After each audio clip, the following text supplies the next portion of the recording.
श्री स्वामी समर्थ. आज मी बनवत आहे व्हेज कटलेट. तर याच्यासाठी मी असे भाज्या घेतलेल्या आहेत स्वच्छ चिरून. तर इथं मी गाजर, शिमला मिरची, बीन्स, हिरवे वाटाणे या सर्व भाज्या घेतलेल्या आहेत. तर आता हे चीज घेतलेलं आहे, मिरेपूड घेतलेले आहे, बटाटे 2 उकडून घेतलेले आहेत किसून. तर याच्यामध्ये आता आपण ह्या ज्या भाज्या घेतल्या आहेत त्या मिक्स करून घ्यायच्या आहेत. तर इथं मी आता याचे मिश्रण तयार करणार आहे या भाज्यांचे. तर वाटाणे आणि स्वीट कॉर्न हे मी मिक्सरमध्ये जाडसर असे बारीक करून घेतलेले होते. 1 वाटी पोहे भिजवून घेतलेले आहेत, तेही मिक्स करून घेणार आहे. तर पाव चम्मच मिरेपूड घातलेली आहे, 1 चम्मच जिरेपूड आणि चवीनुसार मीठ घालून अर्धी वाटी चीज किसून घेतलेलं ते याच्यामध्ये घातलेलं आहे.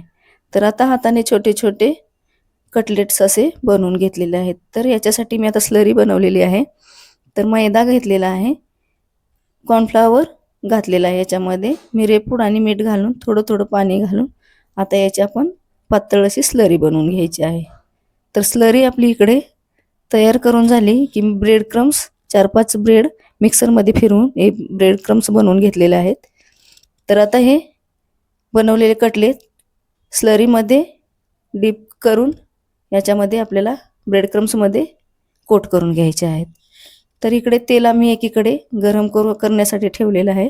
तर आता याच्यामध्ये हे कोट केलेले कटलेट मंद आचेवर छान फ्राय करून घ्यायचे आहेत.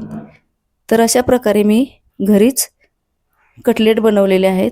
तुम्हाला बनवायचे असेल तर तुम्हीही असेच कटलेट्स बनवा आणि व्हिडिओ आवडल्यास नक्की लाईक, शेअर, सबस्क्राईब करा. आणि आता अशा प्रकारे कटलेट तयार झालेले आहे, इथे पाहू शकता, छान क्रिस्पी आणि कुरकुरीत. तर असेच नवनवीन व्हिडिओ पाहण्यासाठी